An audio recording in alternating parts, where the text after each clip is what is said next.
Hello and welcome to the Fellowship Phase, an Adventures in Middle-earth podcast. I'm Josh and that's Callum. We're going to give you inside information on how to find your own path through Tolkien's world.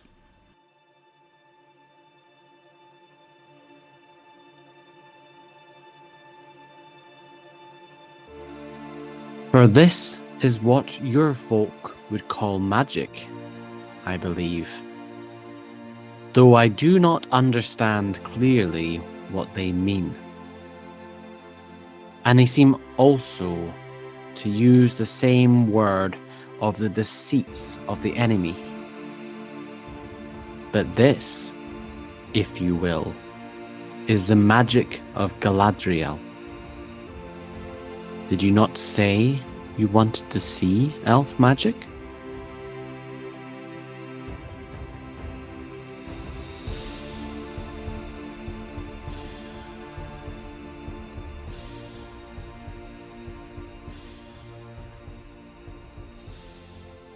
I have chills. I have genuine chills. Hello, James. We're doing a round robin, are we? Hello, Yes. Josh. Hello, Callum. There we go. Great. That was a magical introduction. Wow, so we're just straight in there with that. So what we're talking about today, other than that we've got chills from your reading of that passage, we're talking about magic, and specifically magic in Tolkien and magic in Tolkien role-playing games. This is something which we've had quite a bit of correspondence about. Innumerable requests. Yeah, that's a very Tolkien word. Or maybe free requests. So that's very much numerable. Numerable requests. Numenorian requests. Specific number of requests. I worry I've lost control of this podcast already.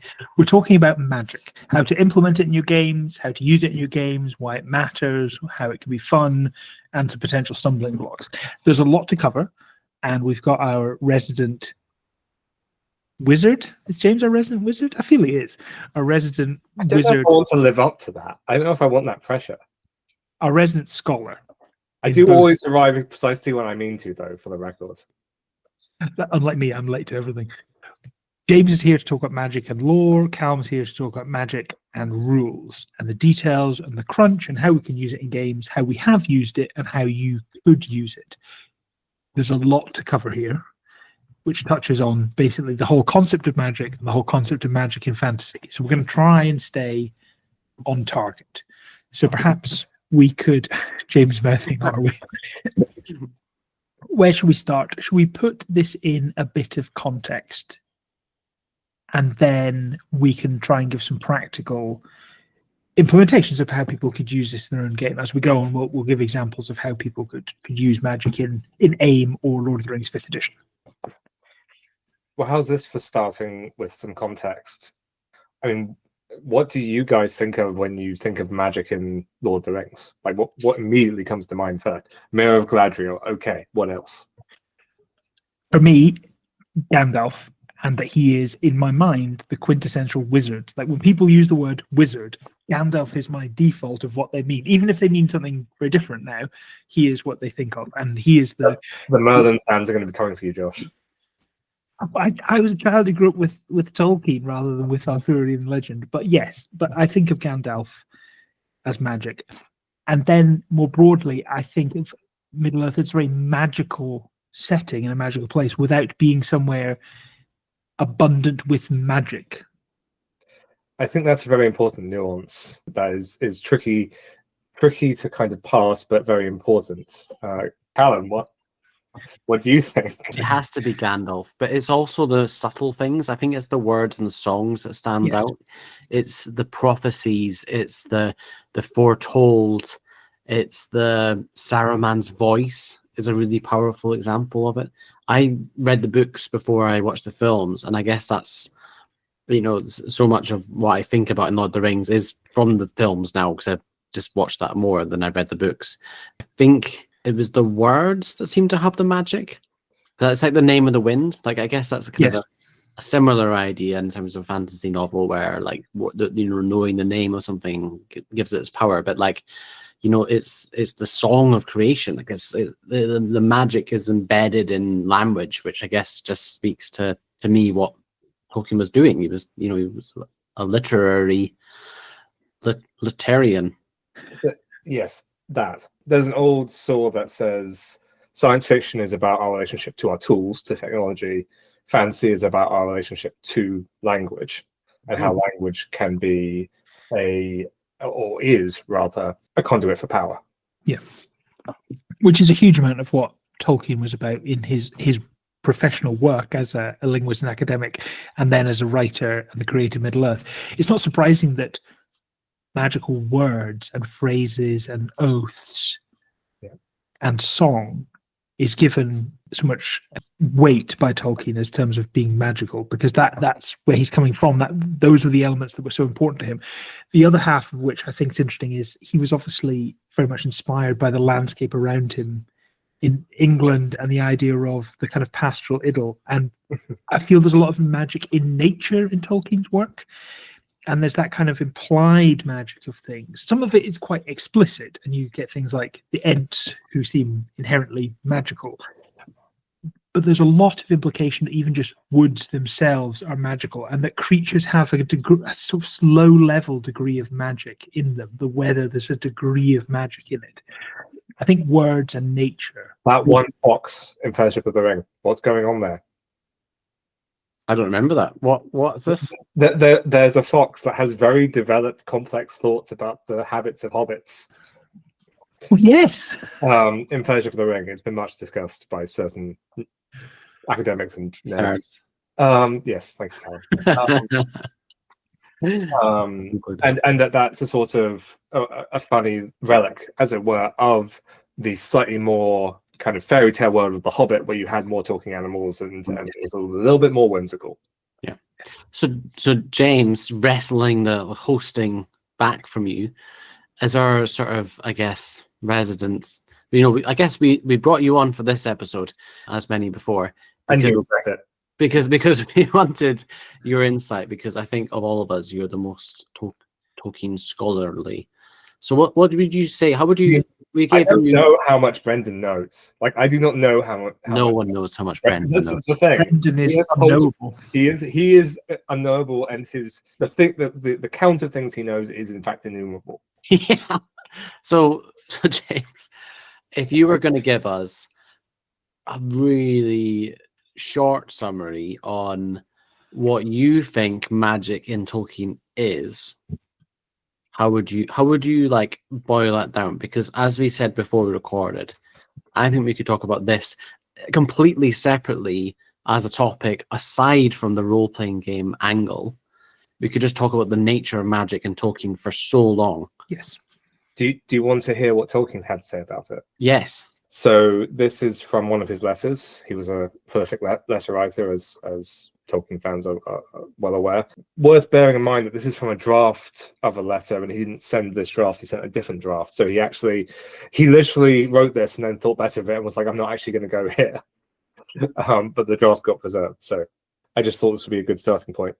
I'm afraid I have been far too casual about magic, and that is in inverted commas, and especially the use of the word. Though Galadriel and others show by the criticism of the mortal use of the word that the thought about it is not altogether casual. But it is a very large question and difficult. It is largely about motives and the intentions for using whatever is found in the world. And then he basically is just talking about how much, as Callum was saying a moment ago, there is potentially to unpack, and he literally short circuits it himself and says, I do not intend to involve myself in any debate whether magic is in any sense real or possible in the actual world. So thank you for that, JR. But what I think is useful to us, and what could be a good starting point based on what we were just talking about before we started recording, Callum, was he actually makes a categorization. He makes a little schema between what he calls magia, and I'm probably going to pronounce this wrong, and Geritia, which is basically Greek for witchcraft.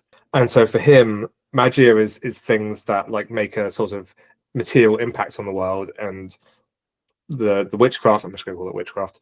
Witchcraft is not necessarily inherently evil, but it is about ensorcelment and the influence over perception and people's willpower. What in D&D 5e rules you'd probably fall under enchantment magic.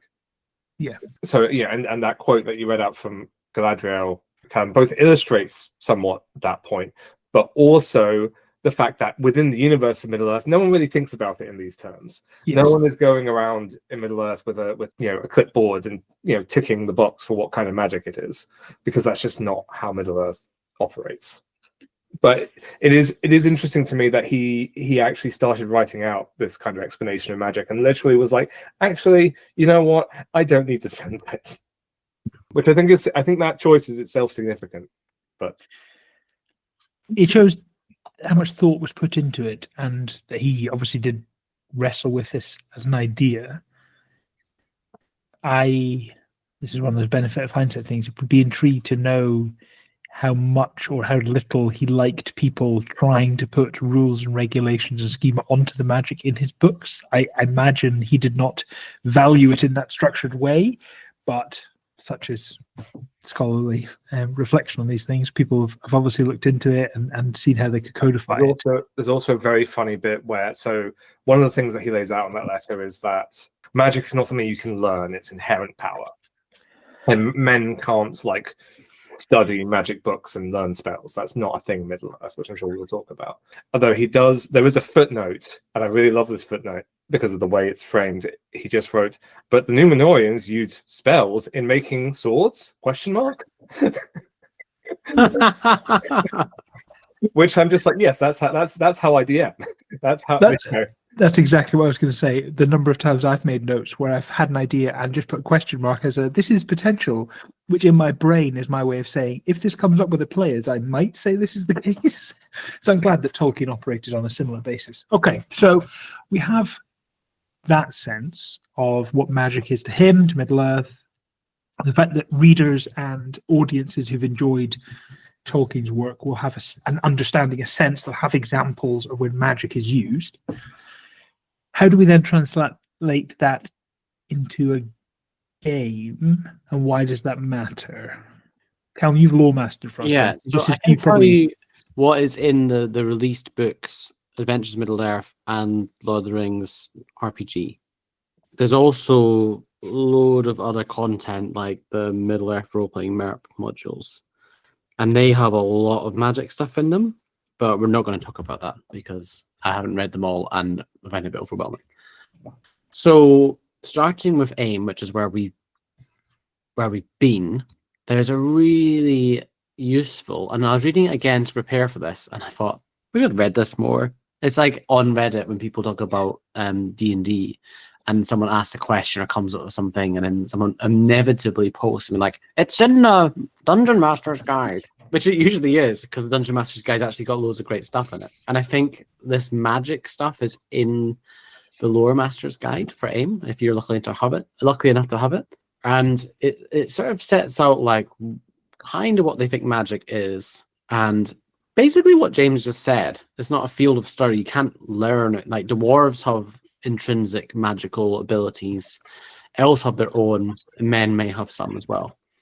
And they set out sort of categories that your magic should fall into to preserve what they describe as a Tolkien atmosphere. And this is their interpretation as a game writer. It's not the inherent truth, but it's one way, and I think it's useful. They talk about fairy tale enchantment. So talking animals like this, I'm not sure an example of a talking animal actually.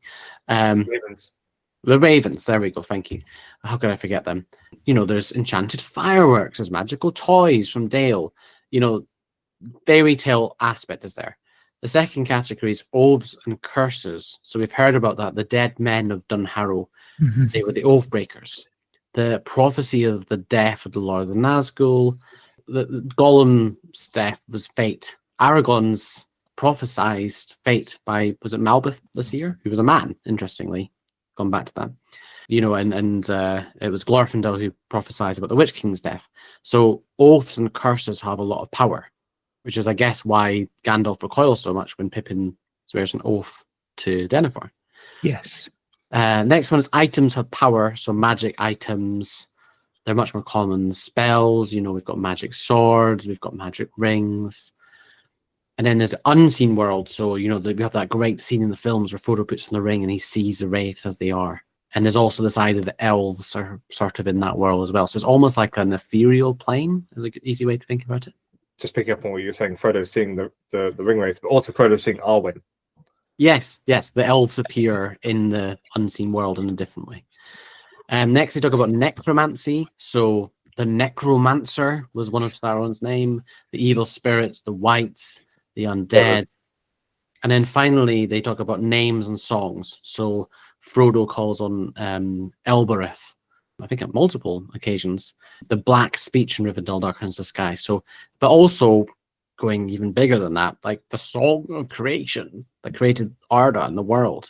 Those are what they suggest. And then they go on to talk about how to add magic, and the default in AiME is basically how they've written the rules for the classes and the cultural virtues. So if you're a dwarf, you can get broken spells and you can enchant items. If you're elves, you might get like a special, like the elves from Merc would get this arrow effect. You might get a prophecy like Torvald James's character had. Then they talk about limited, so they give some suggestions about how to bring in spells. They suggest some lists of spells that you might want to bring in, which is on page 145, Lore Master Guide. And then they talk about you could even open up more. And what I really like about this is that, like, in Adventures in Middle-earth, Lore Master's Guide, they give you the options. And, like, we're not here in this podcast to say this is how you must run your game, just how we found it and what our thoughts are about it.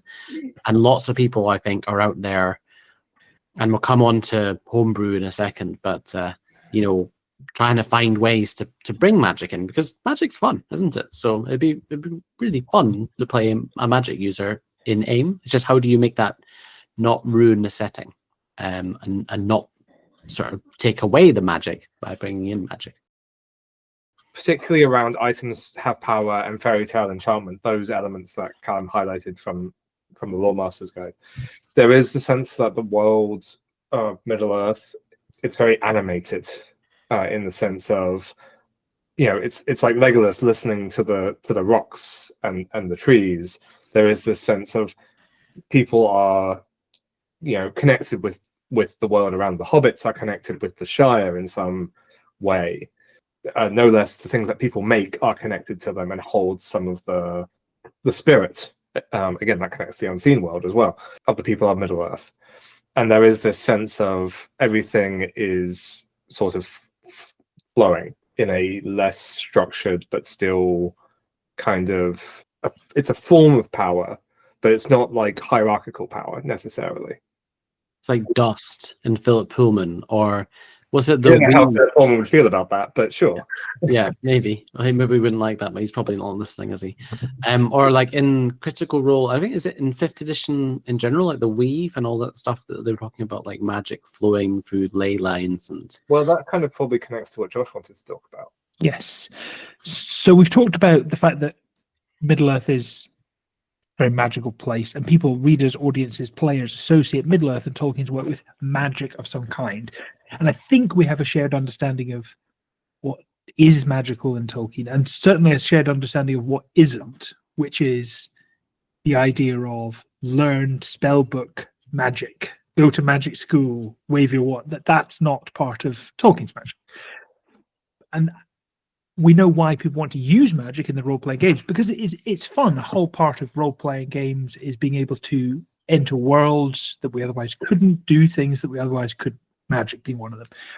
I think the conflict of taking Tolkien's work and a setting and applying role-playing games and magic to it is this is how I see it, is that Tolkien's work, magic is almost unknowable. It's for you as the audience, for the common man, for the common hobbit. It exists. There's a recognition that magic exists, but it's left quite wild around the edges, like a lot of his work. It's not codified. It's not rules and structured. I mean, if you take even the central premise of The Lord of the Rings, the magical rings of power, right up front, you get a sense of they are incredibly powerful. We know that the One Ring has magical effects. Throughout the entire book, we don't really get a particularly structured sense of how that works, or what they are, or why it has those effects, what the other rings, what their magical power was. It's accepted that there is magic. It's also accepted that we don't need to know all the details for it to be meaningful. But to have a game, you need a very structured and rigid set of rules that everyone can understand and everyone can refer back to to make the game work. It needs to have mechanical effects, and there's a clash between those two things. And I think the way Dungeons and Dragons have done it is used Vancian magic from the work of Jack Vance, which was do it. well. You can talk about this in a second. It's not often I gave you the two things. I gave you the two things sign. I have two things to say. That was one of them. I didn't expect that this is one of them, but they used the work of Jack Vance, and that was the idea of learned spells that have defined effects. And that very much works for Dungeons and Dragons, because you can say, I have learned Counterspell, I have learned Shield, I have learned Firebolt. And there's a paragraph of blurb that explains the mechanical effects of that, how you learn it. Different classes and different cultures maybe learn things in different ways, but it's very good for gameplay because you have a little snippet and a rule that you can apply. It's basically structured around rules. That works there, a very different style of magic that's quite antithetical to Tolkien's work. But AiME and Lord of the Rings 5th edition is taking 5th edition rules, which have a huge Vancian influence, and applying them to Middle-earth and Tolkien's work, which is the complete other end of the magical scale. And I think that's where the conflict exists of wanting to use magic in a magical place and not knowing how. And I've stolen one of your things, James, but there's presumably another one. Well, there is another one, and it's all connected, obviously. The power fantasy. Mm-hmm. The power fantasy of being a player, of wanting to be able to affect the world in the game world in concrete. I don't know if measurable is quite the right word. Numerable, certainly. You certainly want to be able to affect the world in numerable ways. You want to be able to remove a certain number of hit points from the orc, for instance. That's numerable. Why we've ended up going down this road. Another point, just to build on what Josh was saying there, or not something another point, but a side point about Vancian magic. Firstly, so yes, Jack Vance was an American fantasy author. Sometimes he's categorized as more of a sword and sorcery kind of fantasy author versus Tolkien's more, classic high fantasy. And sword and sorcery tends to be traditionally a bit more power fantasy in tone. So there's that. There's also the fact that in Jack Vance's books, not only do you learn spells, but once you've used them, you can only hold a certain number of syllables, literally, in your mind. A wizard can only hold a certain number of syllables in their mind. And once you have uttered the spells, they're gone from your mind. And this is where spell slots come from. Oh, okay. It actually does take us back to the language thing. A syllable as almost like a unit of spell. Also, like, there is still a rarity of magic to some degree in the Vancian schema. It's still something you have to kind of work really hard at. But yes, it is learnable in a way that it isn't Middle-earth. And also, the addition of cantrips in D&D is a later thing. That didn't used to be cantrips, right? So it used to be all magic in older editions of D&D was a bit more scarce. I don't know, can't remember off the top of my head when they brought in cantrips. It might have been the 4th edition, it might have been 5th edition. But particularly with 5th edition, magic is a little bit more available to the average wizard or sorcerer. You always have something you can do that's magical, which is not necessarily actually true in older D&D. I just thought that's worth highlighting. So just circling back to the whole, with these spells and the Vance, which is news to me. I didn't know about that, so thanks. It's what we're here for. It's very rigid and controlled. And what you said, Josh, about magic and it being kind of unknown and unknowable really reminded of when we talked about the shadow with James before. Yes. And we talked about, as players, what's scary is the unknown. It's the uncertainty of the whole thing. And it's almost the same as in any story, whether it's for good or for bad, it's the unknown that is exciting. Nobody's excited by a story about something that reflects them. It's the unusual. So I guess that's maybe what's so magical about Lord of the Rings is the magic is unknown. And that's what brings us in. And then in a game, if you're the lore master and you're doing something magical in the world, that for the players can be unknown because you don't understand it.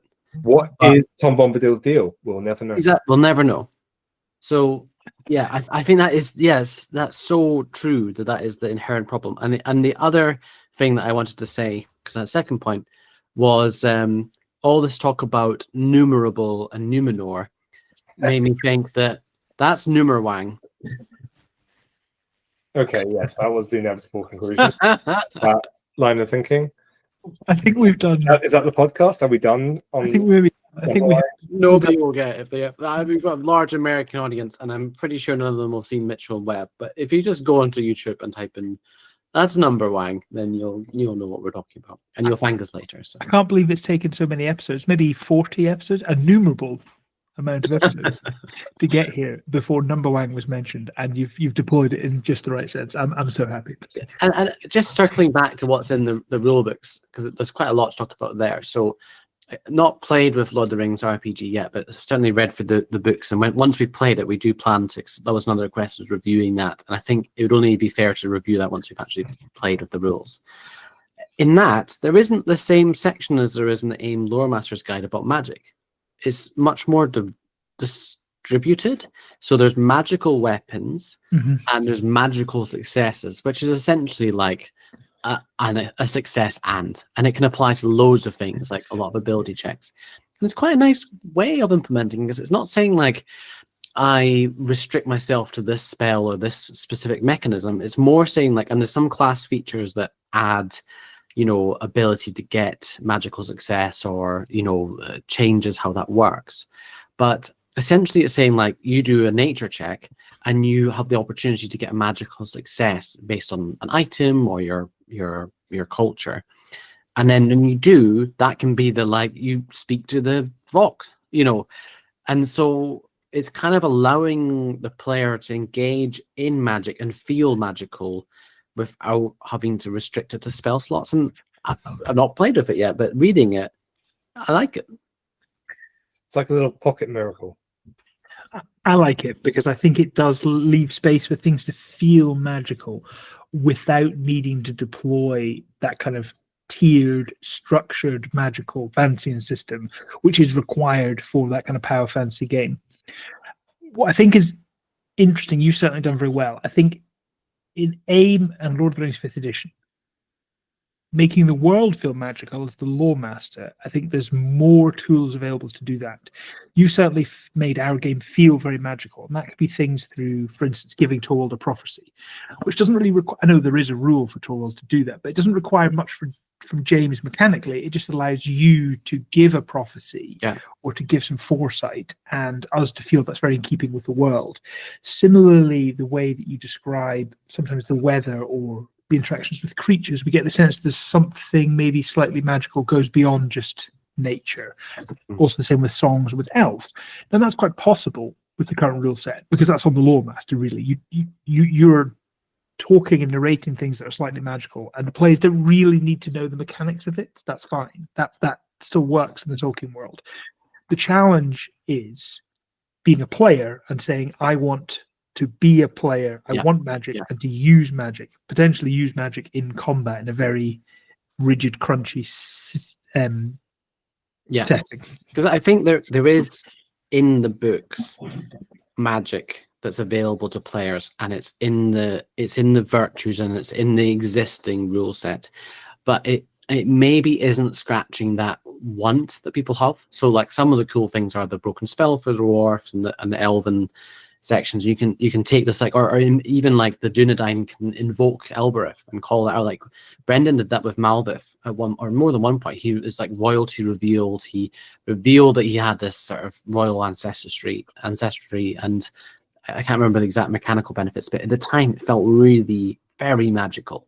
To clarify, to my knowledge, Brendan was not playing Malbeth the Seer. He was playing another guy called Malbeth. Oh yeah, yes, actually that's very important to clarify. Yeah, maybe there's a link or something. And so that is that in the AiME Lore Master's Guide, they give this list of Middle-earth appropriate spells, and I'll read out a couple of them because I think it's quite interesting just to think about what they think. Aid, augury, so sort of divinity, bane, which I think one of my NPCs used on you guys. It was very annoying. Yes.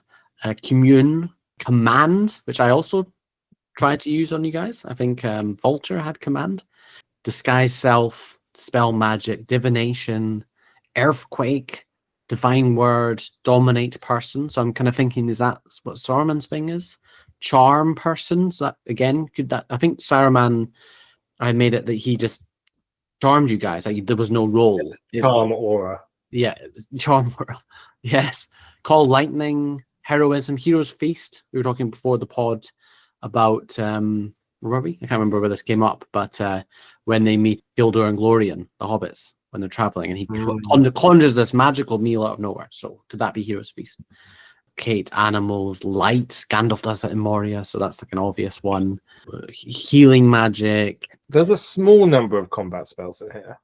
Yeah. Yes. Yeah. So what were the combat spells in I here? have Shillelagh, which is, I think, makes a lot of sense actually. Yeah. It's like something that can feel a little bit more folklorish, as just like a way for a wisdom focused NPC, or maybe as a way for a player character to be able to get access to that, to sort of have that kind of mode of acting in combat. Sunbeam, that's an interesting one. Very powerful spell, Sunbeam. Yeah, was that what Gandalf calls down when he's riding out? That is what pops in my head. I feel like they've just gone through the books and the films and been like, every time something that seems like it could be a spell, they've translated that into a spell. And to be honest, so I'll let James talk about his character and how we implemented magic there.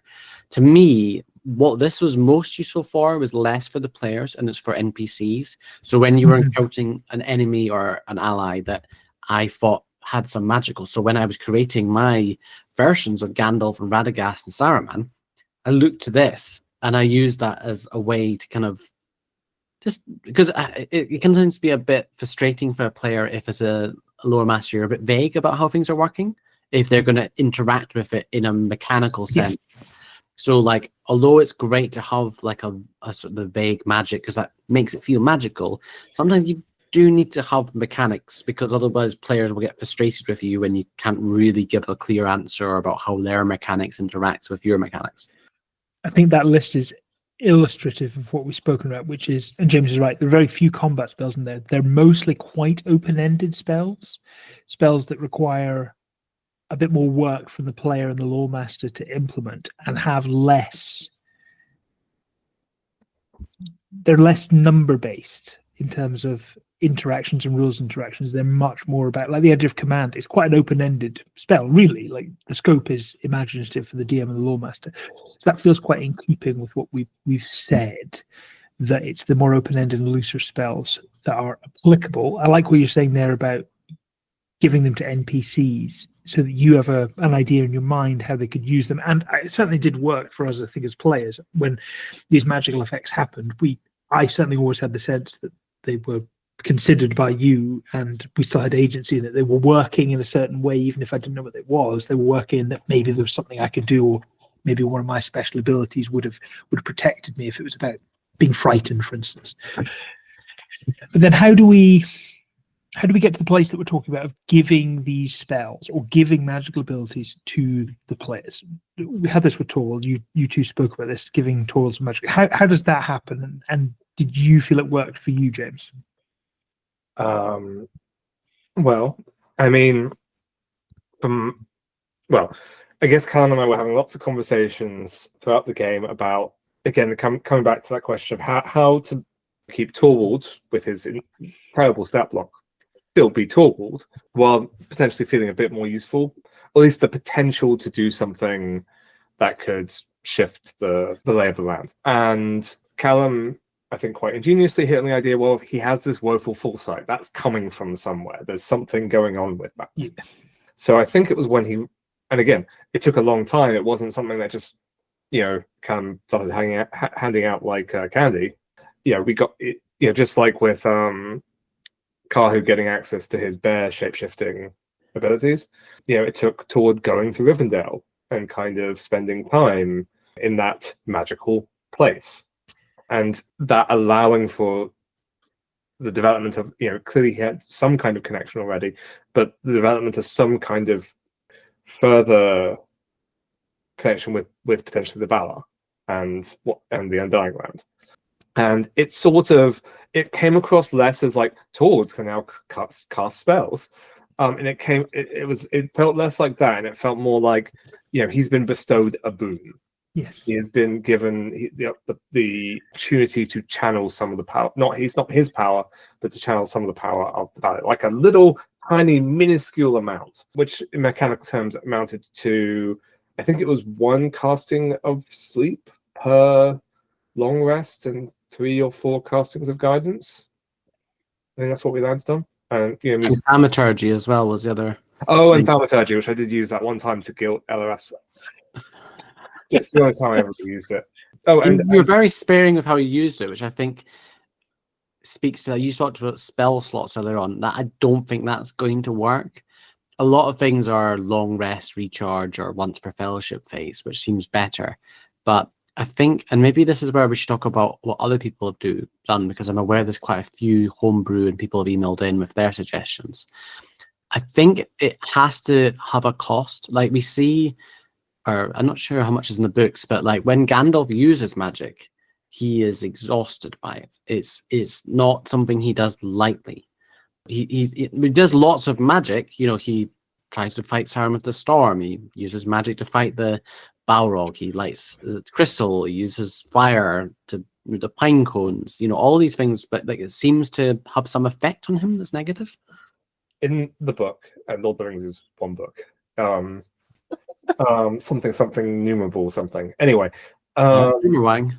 that's Numberwang. When Gandalf confronts the Balrog for the first time, before he even actually knows it's a Balrog, in the Chamber of Marzabul. Oh yeah. And I was going to mention this earlier, and the conversation moved on, but he talks about using a word of command, which we've talked about before in reference to Torvald and scholars, and the fact that that's a late game scholar ability. He talks about having to use a word of power to like seal that route somehow. It's not really explained what that means or how it works. But what is clear, as Callum is saying, is like that was massively draining for Gandalf, and he's not happy about having had to do that, potentially for reasons of expending his own kind of spirit, and also for like that's going to attract a lot of attention. Like they talk about this. Yes. They talk about this when they talk about why not send Glorfindel, right? Glorfindel, who himself has killed a Balrog. He died, but he got better. Anyway, why not send Glorfindel, who again in the book plays the role that Alan plays in the film of fending off the ring wraiths and bringing Frodo to Rivendell. And they basically say, like, if we send Glorfindel, like powerful elf of the First Age, it's going to be like a flare sent up.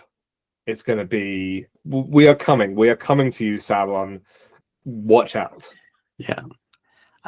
I think that ties in really nicely. Bert mentioned this the other day, reminded me of it, was the like eye awareness rules. It's an AiME. And there's a very similar rule in Lord of the Rings RPG. And I think that's quite a nice, you have to have the magic have a cost.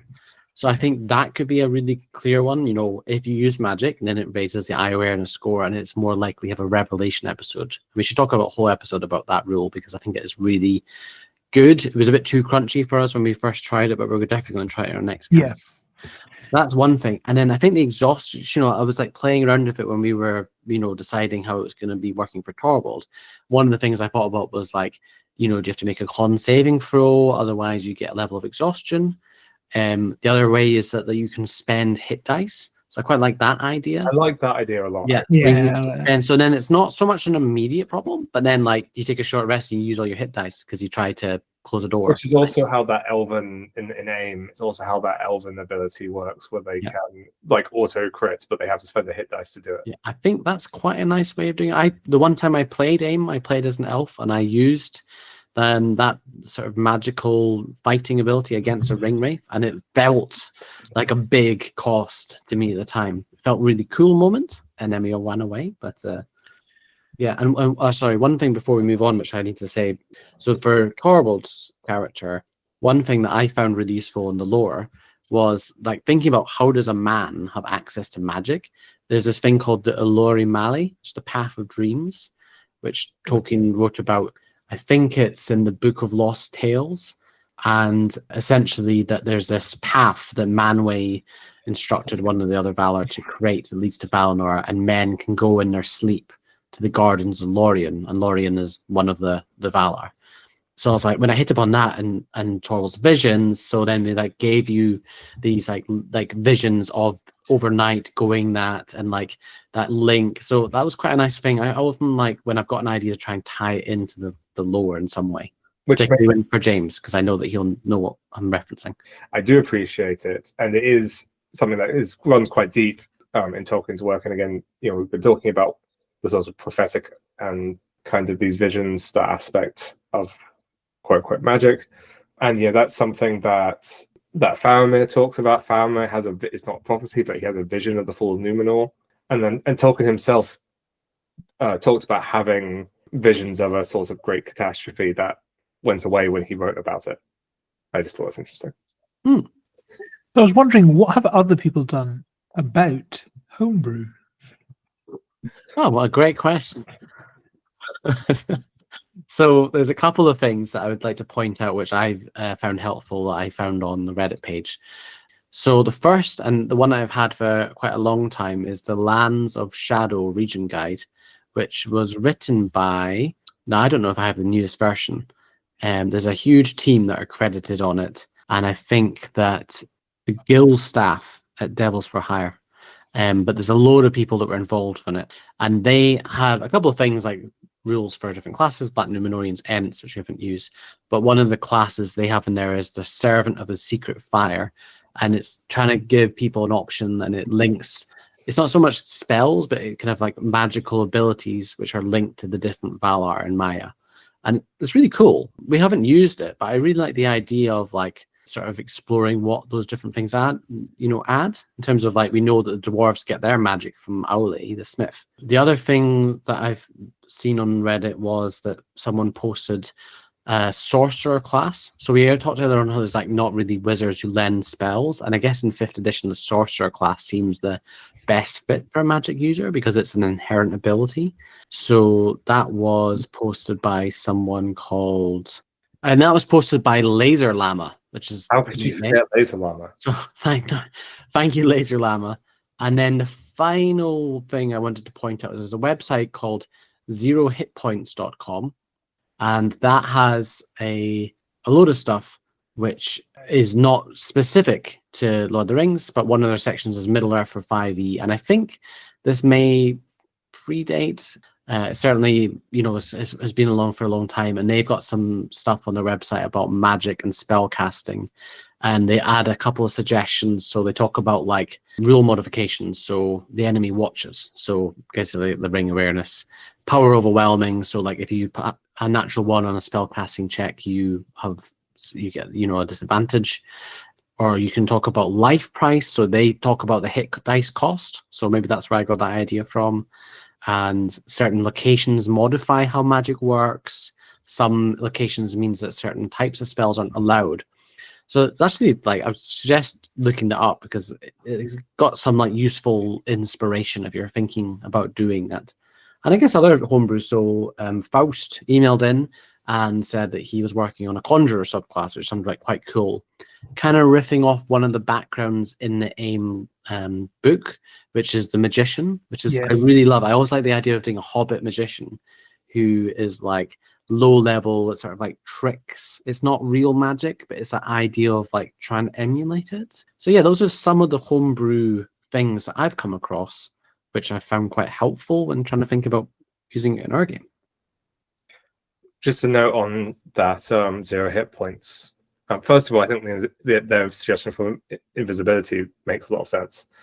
Where you're invisible because you go into the spirit realm, which is how the ring works, and that has there are some things that are useful about that, but there are some things that are inhibitive about that. In terms of like, you can't see as well because you're in the spirit realm unless you have true sight or something like that. Also, in terms of that life price thing, I just think it's interesting how they've weighted the different 5e magic schools, and we haven't really talked about the magic schools, partially because again they don't, that kind of schematization of magic doesn't really fit in Middle Earth, I would argue. But I do think it's interesting how they've in playing the game of which bits of it fit better into the world and which bits of it feel more extraordinary, let's say. The fact that abjuration, divination, enchantment, those are things that don't necessarily cost hit dice. Illusion, necromancy, those cost 1 hit dice. Evocation and transmutation, 2 hit dice. Conjuration, if permitted, 3 hit dice. That one's really interesting. The fact that they sort of specified conjuration as being like the most ill-fitting if that's the right way of thinking about it, form of magic. But actually, think about it, makes sense because conjuration is like really the one that's the most about creating things out of thin air, and also things like teleportation and stuff like that. Which even Morgoth couldn't create. Like that was one of the major things. He could only subvert the Song of Creation. Well, I mean, Iluvatar. He couldn't create his own creatures. All he could do was subvert what was already there. So I guess that makes sense.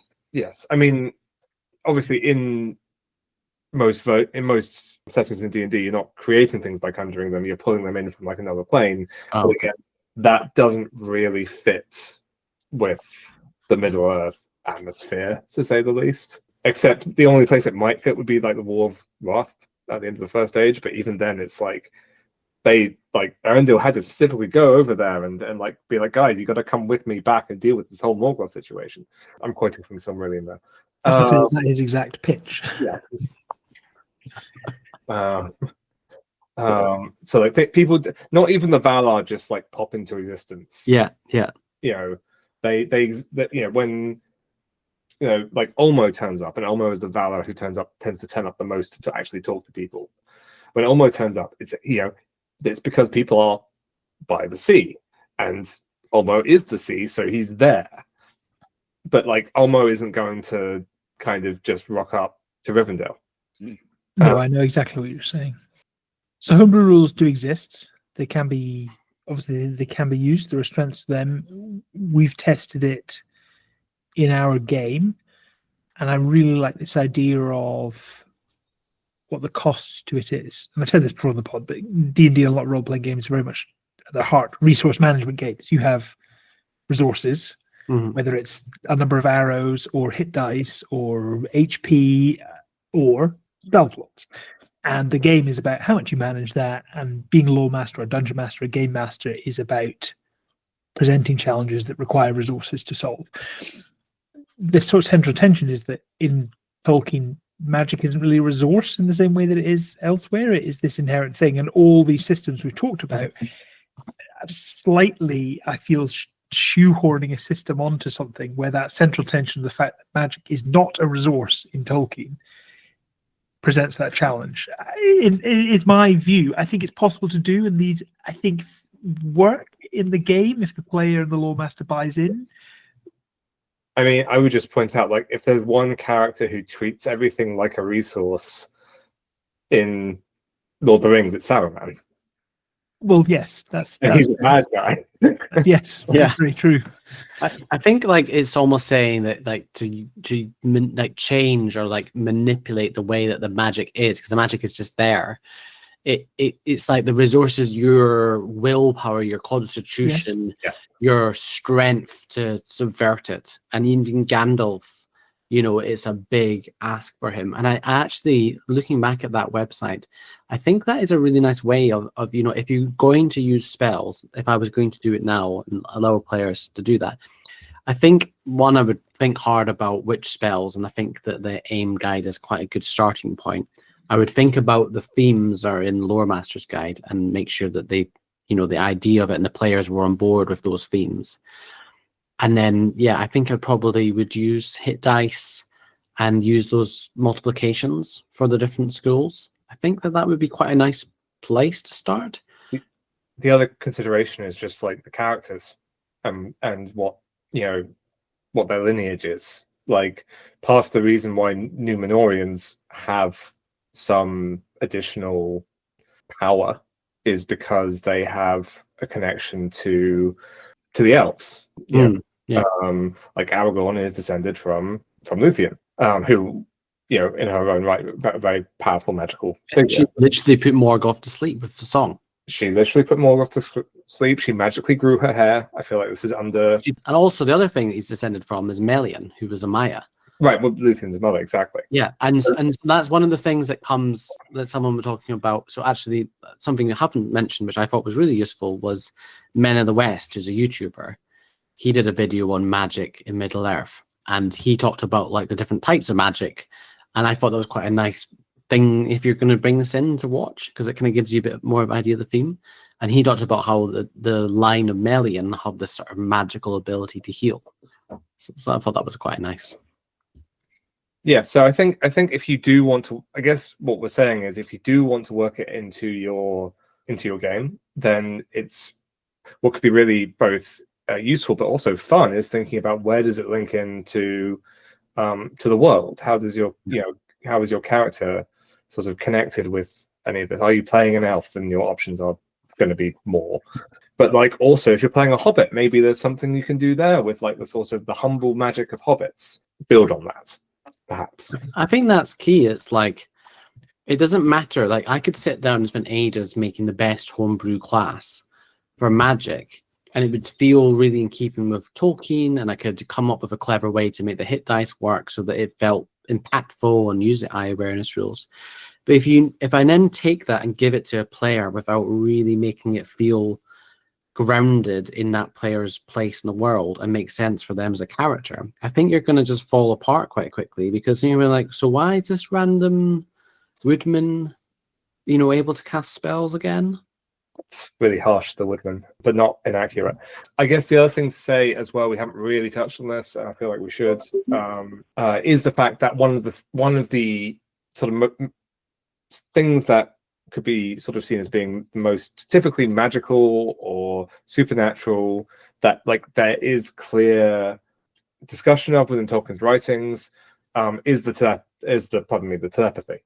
But that is actually something that Tolkien himself wrote a lot about and thought a lot about and explained more than he explained most things, in terms of how different minds could reach out and connect with each other over both, without words in a location, but also across distances. And who is it, just for the listener, who is it that does the telepathy? Who's described as having that? Well, it's something that like the wise are often described as being able to do. But there are certain. This is an area where there are certain rules that govern it. Give me one slide. The examples in the lore both of Saruman and Galadriel. White Council do it, certainly. In order for it to work, it needs to be strengthened in some way.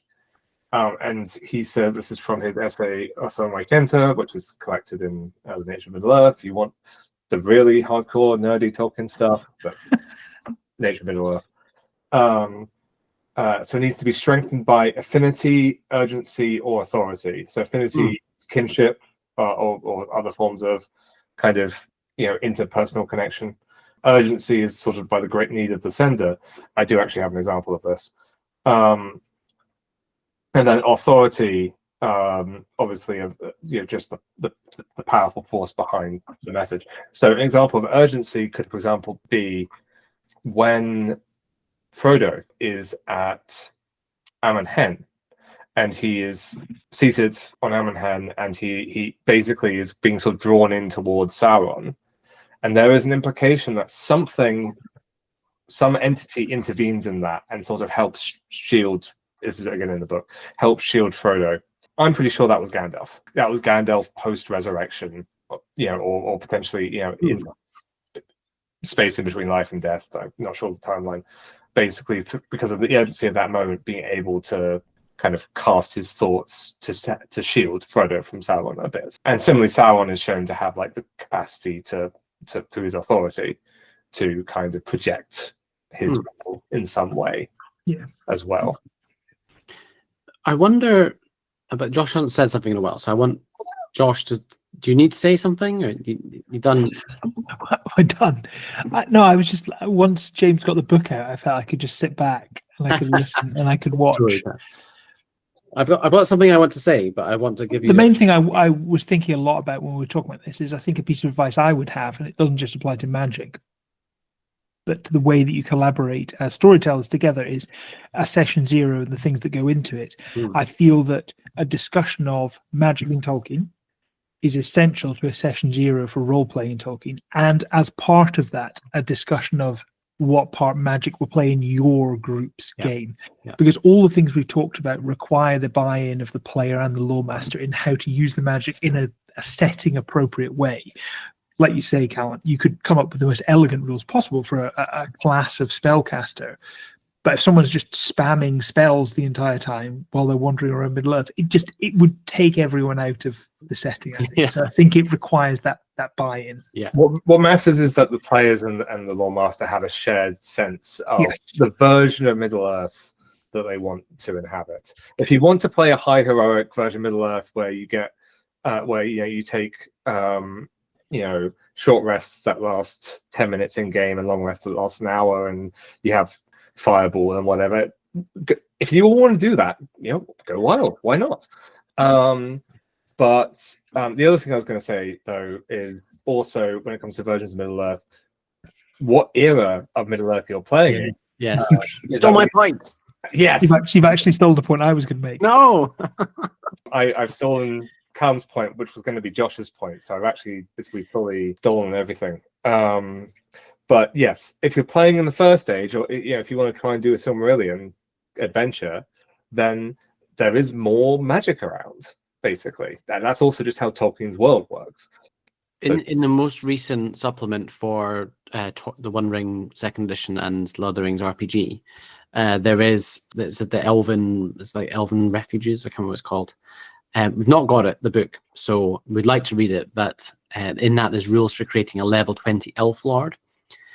Would love to do that at some point and run. I've talked about this before. I would love to run a Fall of Gondolin, and that's where you could bring in magic. And I think Glorfindel would be there, and it would be fighting. That seems so awesome, and I think that would be a really fun place to place magic in. Fighting multiple CR 30 Balrogs. Yes. Yeah. I was thinking That'd be exactly amazing. the same thing. We often kind of spitball this as an idea, and we've done it on the pod, and we've done it, over a beer or whatever, how you would do the Fall of Gondolin as a Calamity Critical Role style, very short, very intense, quite directed miniature campaign, and the intensity of that, I think it would allow for a huge amount of magic and ridiculously high level Balrogs and the monsters that go with and the powers that go with. But that would look very different, magically speaking, than in the Third Age, because magic is very much diminished. But it's interesting thinking about comparing the two and how you might run them differently.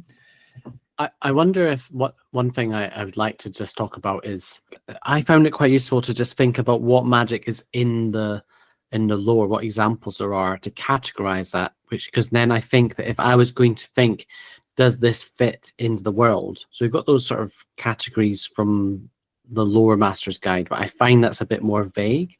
I'm just going to run through some categories that were in the Men of the West video, and then maybe just ask you guys what you think ours should be after, to sort of frame this discussion, and that might be useful. So the Men of the West, he talked about, I'm just going to go through these very quickly, and then we'll have comments at the end. So enchantment of the mind, so that was like the voice, so not enchantment of an item, but enchantment of mind, so like the voice of Saruman, the telepathy, domination of other creatures. The second one was fate, so that was things like the doom of the Noldor, the prophecy of Aragorn, foresights and dreams, oaths. Next was elemental and destruction, so that's things like the flood of Elrond at the river when they're trying to cross into Rivendell, the storm that Galadriel summons to destroy Dol Guldur, Gandalf turning some pine cones on fire and throwing them at the wargs. Then healing nature encouragement, so that's like the elves, like Elrond's ability to heal from the Leland's line, the nature healings from Athelas, that's sort of magical, the black breath of the ring wraiths, and Narya, the ring, so Gandalf's ability to encourage to like very low level, but bolster the will. And then it's lore and crafting, so that's the fifth one. So that's things like the rings of power, the runes, and the door of Durin. But also the lore, the knowledge of elven speech gives Bilbo power. He can invoke true names. The sixth one's shape-shifting, so that's like Bjorn. Also Radagast is said. I forgot this, but Radagast is a master of shape-shifting. Sauron, before he, the Fall of Numenor could do this, he could appear in a failed form. And then spiritual or holy is seventh, so like again, it's kind of some overlap. I'm not sure I completely agree with this one, but like the ability of black speech to bring doom. The next one is corruption, sort of Morgul, blades, necromancy, so the corruption of something into a lower state. And then finally music, so the song that Lúthien sings, we mentioned earlier on, Finrod's song against Sauron, even the Song of Creation itself. So that's my like rapid rundown. What if we to have some? How would you kind of categorize the magic, or should we not? Well, again, I would track back to what Tolkien himself said about the idea that there are fundamentally two forms of magic in Middle Earth. It's always good to connect with, what Tolkien was thinking about, even though, as we said earlier, he didn't fully 100% commit to this division, so to the extent that he never actually sent the letter that covered it. But I think it's a useful starting point. The one question would be, is there anything that doesn't really fit within those two categories? And I think some of the stuff, for example, around fate and prophecy, potentially, and doom doesn't necessarily quite fit into those categories. I don't know what you guys think. I obviously can't argue with that because he wrote it, but I also, for the purposes of this, don't find it very helpful because it's so overarching that I struggle to think, like, if I'm thinking like, oh, could I do this magic, or I want to do that in Middle Earth?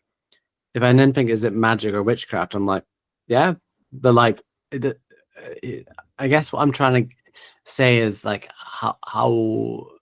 what sort of things fit the world? What can you actually do? Yes, yeah, that's because I think that's what players will want to know. Like, what can I actually do? Can I do X or Y? I mean, all the ideas I had was like fate, so that's like the prophecies, the oaths, corruption, so that's all the like corruption of the land, corruption of people. That seems to fit, and then sort of songs and words have their own power, sort of like the Name of the Wind style thing. Like that seems to be that's sort of where I'd gotten to so far. Patrick stole all of his ideas from most of the Gwyn. Sorry, had to just throw that in there. I respect it. I disagree on corruption. I actually don't think it fits as a category. I think corruption and shadow are a separate thing from what we're talking about as magic. Personally, they have some magical effects, but I think, and we explored this much earlier on with James, we talked about the shadow. I think that's slightly separate for me.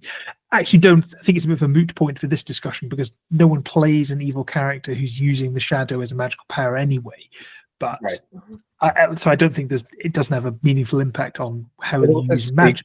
Josh's point also speaks to what you said earlier, kind of about Melkor and Sauron do not have the ability to actually do anything that is genuinely original beyond the ability to kind of corrupt other stuff. So it's actually the other stuff that we should be thinking about in terms of, again, like Josh is saying, in terms of to focus on the things that it makes sense for, the free people of Middle Earth to do.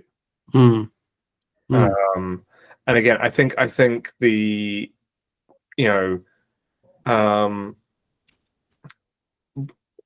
this is getting into slightly more sort of technical, sort of philosophical Tolkien things, but so Tolkien would distinguish between the corruption of creation and what he would call sub-creation. So only Eru Ilúvatar, or the One, the Almighty, can like create something from nothing, right? Again, we touched on that. But to practice creation with the material that exists in the world, that is a mirror of the divine, right? So and that is to some extent like Orla's province as a Valar, right? Is doing that. And one of the interesting tensions in the world, and this maybe could be helpful to think about, Callum. I'm working towards something that may actually be helpful. Connecting it to the Valar. Orla is all about that artifice. It's all about sub-creation. Like there's an interesting connection there, but also and then that links to the dwarves and the dwarven spells, right? That all derives from Alec, basically, to my understanding. And again, Yavanna, and the fact that Orla and Yavanna, they have a partnership, but they also have there's also tension between them because Yavanna knows that both the dwarves and the others who follow out Ollie's footsteps are going to cut down trees to use as fuel, and actually that's something that Yavanna gets upset about. But again, in terms of the magic of nature and talking to beasts and plants, that's Yavanna-ish, right? So is there some way, exactly like you did with Torvald and Lorien, is there some way to use the Valar as like a framework here? They all have their domains, right? Just like the domains of clerics in regular D&D. I think you're totally right, and that is exactly how they do it in the Lands of Shadow region guide, where they talk about the servants of the secret fire. Right. And I'm not sure I would use that rule, the class that they've created, because it just feels like a bit much to me. But actually, they lay it out by Valar, the male, and then the female Valar, or Valier, and yeah, actually, I think that's a great idea to categorize it. I think it's the most elegant thing that we've discussed, a way of doing it. And I also think it speaks back to something you said earlier, James, about how Gandalf and the others channel the magic that exists in the world. And I think that's true in Middle Age. So it does feel it's about being a conduit for magic that exists rather than creating it yourself. And that's what we spoke about with the idea of the resources, is that the cost to you is it's draining something of your will or your constitution or your energy to do the channeling of the magic that exists in the world. And if people want it as a more structured, codified thing, and we can map the Valar onto that feels like that brings that together without being disingenuous to Tolkien. Callum, can I make a warlock whose patron is Tom Bombadil? So if you can tell me what that means, you can try. Yeah, I'm just thinking about how that you catch. So like we had those categories earlier on. So Aule, that's a crafting. Lorien, dreams and desires. Mandos, sort of doom. So the doom that's befallen. Manwë, the weather and the world. Morgoth is darkness. So that's almost like the shadow that we talked about. Like he is one of the Valars. It fits. Omar is the sort of languages. Arome, the hunt, so sort of taming beasts and animals. Tulkas is the champion, so challenge and strength. Ulmo is the sea that's got its own magic to it. Eswë, so healing. Nessa, dancing and swift and speed. And Nienna, so pity, grief. Like we see that has a magic in it of itself. The grief and rage that comes with that. Varroe, the weaver of time, so stories and sort of words of power. Vanna, the wild things, so being able to interact with nature. Barda, so Elbereth Gilthoniel, so the stars, so they could bring in some magic from that. And finally, Yavanna, nut and berry, so the plants. When we talk about it like that, and then there's also all the Maya, so you could maybe riff off that as well. I won't go through all of them, but maybe that's more accessible as like a character within, and you interact with Saruman and actually you gain some vestige of power from him. Yeah, I think using those connections in some ways, I think it's like just listing the Valar and having like, here's a thing that having a connection to that Valar allows you to do, is maybe a little lacks structure a little bit. I think one thing that I would love to talk about, Callum, is like actually wrestling this into a more defined, nothing too un-Tolkien, but like, how would you, something that we should talk about is like, how would we implement that? How would we do our version of what they've done in Lands of Shadow, which again is really interesting and worth taking a look at, but like we might want to do it slightly differently, so we should talk about what that looks like. Yeah. Maybe it's like you say, if you're an elf, you can pick from one of these Valar that are linked to them, and you can get this benefit as a virtue or a background or something like that. And if you're a dwarf, you can choose from these, and if you're a man of these certain cultures, you can. That's probably how I would link it into the existing. Again, like clerics in 5e, like there are domains, and those domains are associated with certain gods. So there might be overlap between like Orome and Vanna and Yavanna, because they're all like natural world people, right? I mean, so they're all natural world people, the Valar, but you know what I'm saying. I know a certain squirrel will be very offended by you comparing him to a tree. Please don't tell Nori where I live. He knows. Of course he does. You had something else you wanted to say. On that scale. No, actually, I think I was done. How are you guys doing? How are we doing? Doing great. Yeah, great. Yeah, doing really well. Have we talked about all the things? I actually feel like I said so much to say, and now suddenly feel like I'm. Well, I think we've we should laid embrace a lot we've here. arrived. Yes, I agree. I think this is something that could go and go and go. You could have an entire podcast that was just about this and never come to the answer, because there is a central tension between the type of game that we now play in the tabletop RPG space and the type of world that Tolkien created, and the fact that the two don't naturally map together. But I think there are clearly options for players who want to have a more magical game. And there are different ways of experimenting. We've come up with some that we like. You've used some and you signposted some others. So I think the next step is probably for us to go away and to use some, and for listeners to do the same and to get in touch and let us know how you use magic in your worlds. I have another Tolkien quotation I'd like to read. That's a nice way to bookend the episode. And this is actually from the letter he actually did send. This was to Naomi Mitchison, who was a novelist and poet and a friend of Tolkien's, who was one of the proofreaders for Lord of the Rings, for the record. And he says to her, "Yours is the only comment that I have seen that, besides treating the book as literature, at least in intent, and even taking it seriously, and praising it or ridiculing it accordingly, also sees it as an elaborate form of the game of inventing a country, an endless one, because even a committee of experts in different branches could not complete the overall picture." He goes on, but I thought that was a really fitting way to finish, James. So thank you for sharing that. Literally found that just right before before we started recording. I think now ends the triumvirate of magic that we've created. Oh, I like some of that.